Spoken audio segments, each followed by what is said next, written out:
Bonjour, bienvenue à ce message lumière de la famille Myriam. En ce beau deuxième samedi du temps de l'Avent, nous voici ensemble avec la petite sœur Sophie. Ça me fait plaisir de vous retrouver de Belgique. Aujourd'hui, dans l'Évangile, le Seigneur nous dit, descendant de la montagne, les disciples interrogèrent Jésus. « Pourquoi donc les scribes disent-ils que le prophète Élie doit venir d'abord ?» Jésus leur répondit, « Élie va venir pour remettre toutes choses à sa place. Mais je vous le déclare, Élie est déjà venu.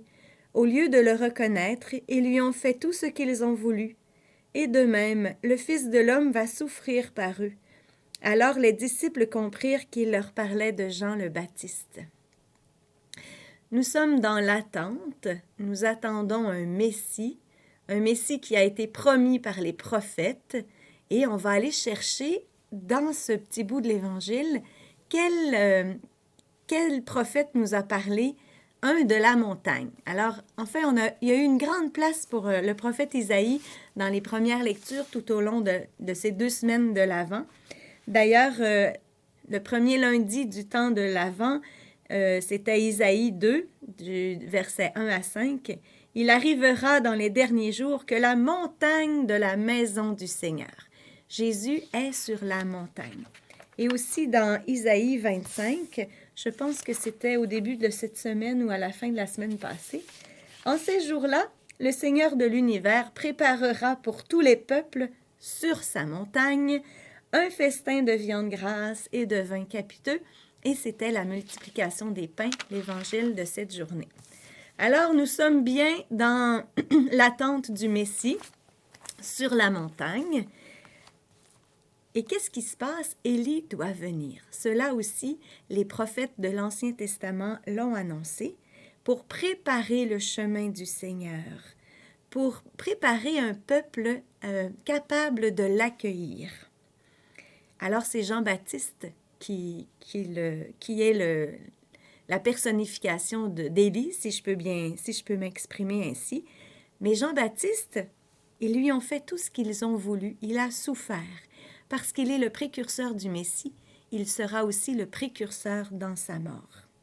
Le Fils de l'homme aussi va souffrir par eux. Jésus annonce déjà qu'il sera l'agneau livré, le serviteur souffrant. Pour l'instant, on attend un Messie qui va être le berger, sur qui reposera l'Esprit du Seigneur, vers qui afflueront toutes les nations. Et c'est vrai, mais cela se fera par la croix, par le mystère mort-résurrection du Christ. Je pense que la mangeoire dans la crèche, elle est en bois et elle signifie déjà le bois de la croix. Regarde la crèche. Regarde la croix, tu comprendras l'abandon. Sœur Jeanne avait eu cette intuition-là aussi dans la prière. En attendant, que doit-on faire? Eh bien, Élie était venu mettre toutes choses à sa place. Élie va venir pour remettre toutes choses à sa place. Quelle est la place? Qu'est-ce que je dois faire, moi? Eh bien, Élie devait ramener le cœur des fils vers les pères. C'est la conversion. Ça m'a beaucoup frappé. Notre premier dimanche de l'Avent, nous étions à notre paroisse ici à Jambes et notre curé nous a dit c'est un bon temps pour se confesser. Il l'a redit plusieurs fois pendant la semaine. Dimanche dernier, nous étions à Paris dans une paroisse et le prêtre a dit que le temps de l'Avent, c'était un bon temps pour se confesser et pour faire un peu de ménage avant que Jésus arrive dans notre crèche. J'ai trouvé cela, j'ai dit, ah tiens, de Paris à Jambes, c'est le même discours. Et je me suis dit, laissons-nous interpeller par cette invitation à la confession. J'aime beaucoup pendant l'Avent faire du ménage dans mes armoires, dans mes tiroirs, et je l'ai fait. J'étais bien contente. J'ai vidé des fois 3 pots de crème, on n'en a pas besoin. Alors, j'ai vidé un peu mes armoires et ça m'a fait beaucoup de bien. Je pense que l'Avent, c'est aussi un petit temps de détachement. Si je veux que Jésus vienne dans ma crèche, je dois lui faire un peu d'espace. Et pourquoi se convertir?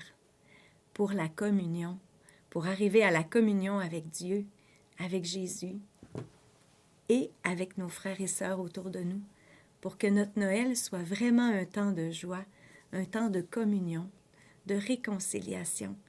Et si encore je ne peux pas vivre ces réconciliations vraiment en vrai, mais au moins dans mon cœur, il va y avoir un chemin de conversion, de communion tracé. Et je pense que c'est ce que le Seigneur attend de nous. Je te souhaite une belle journée d'attente, une belle journée pour faire de la place à Jésus, une belle journée pour l'aimer et le choisir davantage. Au revoir et à demain. Jésus, ma vie.